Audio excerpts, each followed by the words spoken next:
Hello students, welcome to the concept of the day. आज हम discuss करेंगे concept number 30। आज का कॉन्सेप्ट बेस्ड है इस क्वेश्चन पर। क्वेश्चन है, समांतर चतुर्भुज ABCD की भुजा AB को बिंदु E तक इस तरह बढ़ाया गया है कि BE is equal to AB तथा DE BC को बिंदु Q पर प्रतिच्छेदित करती है। तो BQ अनुपात QC की वैल्यू हमें बतानी है, या ये बताना है कि Q बिंदु BC को किस अनुपात में विभाजित करता है। आज का क्वेश्चन बेस्ड है समांतर चतुर्भुज यानी पैरेललोग्राम पर। तो आज हम पहले सारी प्रॉपर्टीज और कॉन्सेप्ट्स डिस्कस करेंगे पैरेललोग्राम के। पैरेललोग्राम को हिंदी में बोलते हैं समांतर चतुर्भुज। इसकी डेफिनेशन हो सकती है कि a quadrilateral having opposite side equal and parallel. Quadrilateral यानी चतुर्भुज, एक ऐसा चतुर्भुज जिसमें आमने सामने की भुजाएं बराबर हों और पैरेलल हों, तो उसे हम क्या कह सकते हैं, समांतर चतुर्भुज यानी पैरेललोग्राम।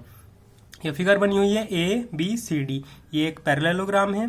इसमें AB की वैल्यू DC के इक्वल है और DC के पैरेलल भी है, और AD जो साइड है वो BC के पैरेलल भी है और उसके इक्वल भी है। एंगल्स की अगर हम बात करें तो आमने सामने के एंगल यानी एंगल A एंगल C के इक्वल होगा, एंगल B एंगल D के इक्वल होगा।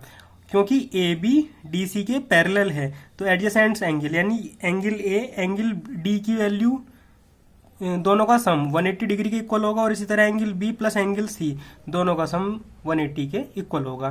क्योंकि AD BC के पैरेलल है तो angle A plus angle B का सम भी 180 के इक्वल होगा, और इसी तरह angle D plus angle C का सम भी 180 डिग्री के इक्वल होगा। तो हम ये कह सकते हैं कि कोई से भी दो लगातार एंगल्स हम ले लें तो उनका सम 180 डिग्री के इक्वल होगा।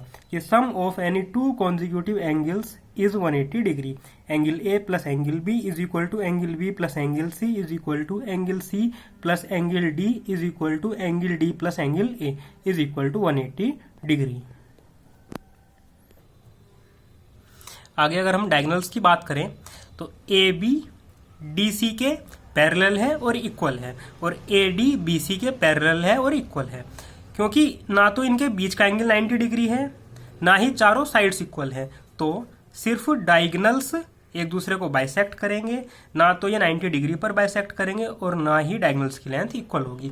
तो हम ये कह सकते हैं कि diagonals are not equal, diagonals बराबर नहीं होते हैं, बट बाइसेक्ट ईच अदर, सिर्फ बाइसेक्ट करते हैं और 90 डिग्री पर बाइसेक्ट नहीं करते हैं। यानी अगर ये वाले एंगल की अगर हम बात करें तो ये बराबर नहीं होगा 90 डिग्री के। और मैंने ये बात पहले भी बताई है कि 90 डिग्री पर डायगोनल्स तब ही बाइसेक्ट करते हैं जब चारों साइड्स इक्वल हो, और डायगोनल्स की लेंथ तब इक्वल होती है जब साइड्स के बीच के एंगल 90 डिग्री हो।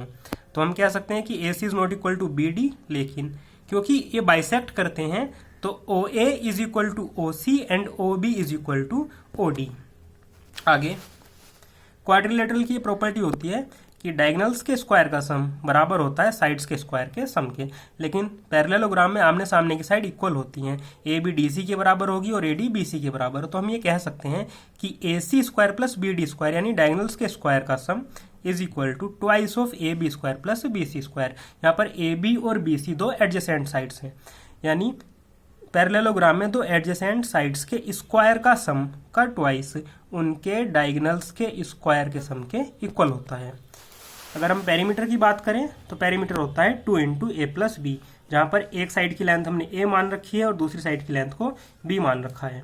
अगर हम AB साइड को बेस मान लें तो DM जो ये साइड है इस पर परपेंडिकुलर होगी, तो ये इसके लिए हाइट का काम करेगी, तो एरिया हो जाएगा A इंटू H1। और अगर हम BC को अगर हम हाइट बेस मान लें तो जो DN है ये इस पर परपेंडिकुलर है, तो एरिया हो जाएगा बेस इंटू हाइट यानी B इंटू H2।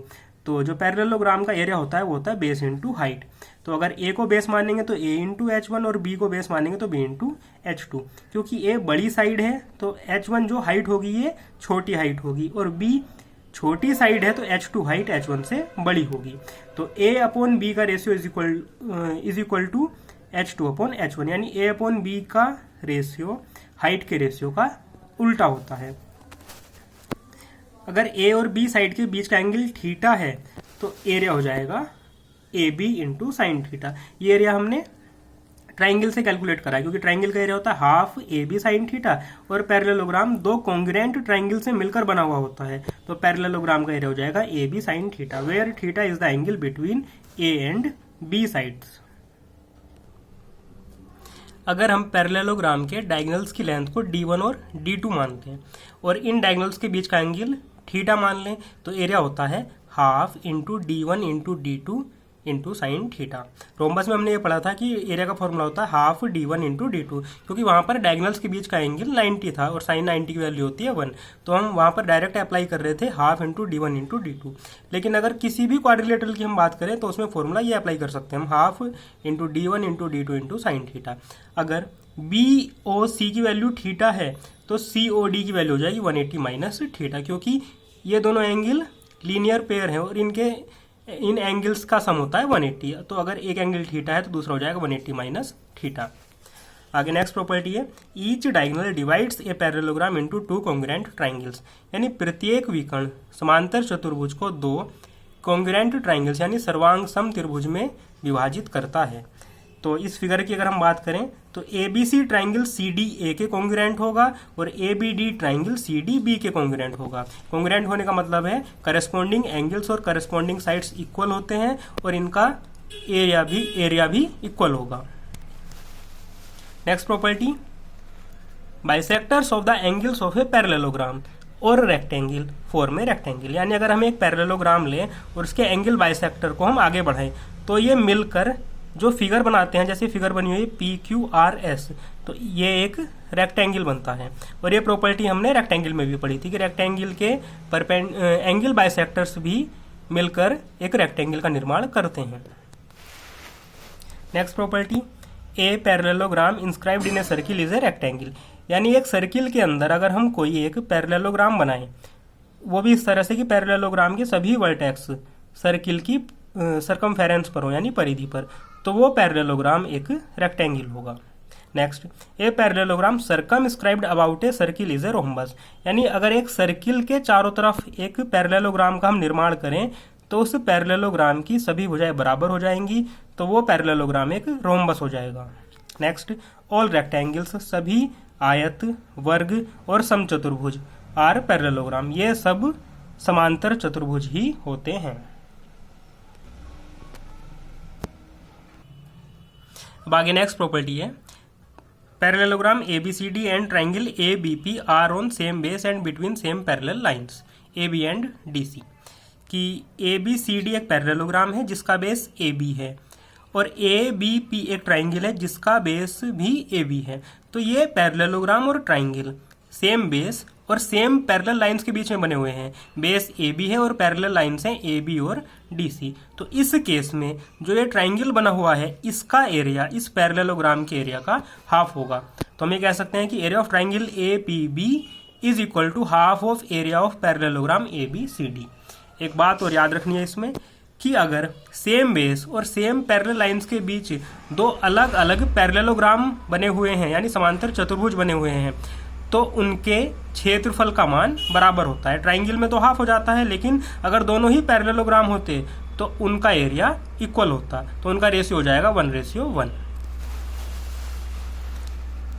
अब हम डिस्कस करेंगे आज का क्वेश्चन है समांतर चतुर्भुज ABCD की भुजा AB को बिंदु E तक इस तरह बढ़ाया गया है कि BE is equal to AB तथा DE BC को बिंदु Q पर प्रतिच्छेदित करती है, तो BQ रेशियो QC की वैल्यू हमें फाइंड करनी है। 4 ऑप्शन हमें दे रखे हैं। ये फिगर बनी हुई है, इसमें ABCD एक पैरेललोग्राम है, AB को आगे E तक बढ़ाया गया है, वो भी इस तरह से कि BE की वैल्यू AB के इक्वल है और D को E से मिलाया गया है और DE BC को बिंदु Q पर मिलती है। तो हमें यह बताना है कि Q बिंदु BC लाइन को किस रेशियो में डिवाइड करता है या BQ का QC से रेशियो क्या है। अगर हम ध्यान से देखें तो EQB ट्राइंगल और EDA ट्राइंगल ये दोनों आपस में सिमिलर हो जाएंगे। वो कैसे? दोनों में एंगल E तो कॉमन है, एंगल EQB और एंगल EDA ये इक्वल हो जाएंगे, EQB और एंगल EDA, क्योंकि DA और CB पैरेलल लाइंस हैं, DQ ट्रांसवर्सल का काम करेगी, तो ये दोनों एंगल करस्पॉन्डिंग यानी संगत कोण हो जाएंगे। इसी तरह angle EBQ is equal to angle EAD ये भी बराबर होंगे क्योंकि ये भी संगत कोण है। तो दोनों ट्राइंगल यानी ट्राइंगल EQB और ट्राइंगल EDA ये दोनों आपस में सिमिलर यानी समरूप हो जाएंगे। और सिमिलर ट्राइंगल्स की हमें प्रॉपर्टी पता है कि सिमिलर ट्राइंगल्स में जो करस्पॉन्डिंग साइड्स होती हैं उनका रेशियो सेम होता है। तो इस केस में दो अलग अलग ट्राइंगल बने हुए हैं BEQ और AED। तो इनकी जो करस्पॉन्डिंग साइड्स होंगी यानी side EQ upon ED, QB upon DA और BE अपॉन AE, तो इनका रेशियो सेम हो जाएगा। और इनका रेशियो सेम होगा तो अगर हम EQ अपॉन ED को हटा दें तो QB upon DA is equal to हो जाएगा BE अपॉन AE, और AE जो है वो BE का डबल हो जाएगा। क्यों? क्योंकि अभी हमने पढ़ा था कि BE की लेंथ AB के इक्वल है, तो AE की वैल्यू BE की डबल हो जाएगी। तो हम यहाँ पर AE की जगह लिख देंगे 2BE। अब BE से BE कट जाएगा तो QB अपॉन DA की वैल्यू हो जाएगी 1/2। तो यहाँ से QB और DA का रेशियो आया है 1/2। अब DA की वैल्यू तो CB के इक्वल है क्योंकि DA और CB आमने सामने की साइड्स हैं। तो यहाँ पर हम BQ का QC से रेशियो हम आसानी से कैलकुलेट कर सकते हैं 1/1, क्योंकि DA CB के इक्वल है तो BQ रेशियो QC हो जाएगा 1/1। तो हमारा आंसर हो जाएगा ऑप्शन डी। अब नेक्स्ट क्वेश्चन है the diagonals AC and BD of a parallelogram ABCD intersect each other at point O such that DAC is equal to 50 degree, DAC की value 50 degree है and angle AOB is equal to 80 degree. Then angle DBC की value हमें find करनी है। DBC यानी इस angle की value हमें फाइंड करनी है। चार ऑप्शन हमें दे रखे हैं 50 डिग्री, 40 डिग्री, 45 डिग्री और 30 डिग्री। हमें पता है कि पैरेललोग्राम में आमने सामने की साइड पैरेलल और इक्वल होती है, यानी AB DC के पैरेलल होगी और AD BC के पैरेलल है। डायगोनल AC की बात करें तो ये इन पैरेलल लाइंस के बीच एक ट्रांसवर्सल यानी तिर्यक रेखा का काम करेगा। तो ये एंगल अगर 50 डिग्री है तो ये एंगल भी 50 डिग्री हो जाएगा। एंगल DAC एंगल ACB के इक्वल होगा, और ये प्रॉपर्टी मैंने स्टार्टिंग में भी बताई थी। अब BOC ट्राइंगल में जो ये एंगल 80 डिग्री है, ये इस ट्राइंगल के लिए एक्सटीरियर एंगल है, और एक्सटीरियर एंगल विपरीत दोनों आंतरिक कोणों के योग के बराबर होता है। यानी इस एंगल का सम प्लस ये 50 डिग्री, यानी angle B plus angle C दोनों का सम 80 डिग्री होगा। अब इसकी वैल्यू तो 50 डिग्री है, तो ये बचे हुए एंगल की वैल्यू हो जाएगी 80 माइनस 50 यानी 30 डिग्री। तो हमारा आंसर हो जाएगा ऑप्शन डी।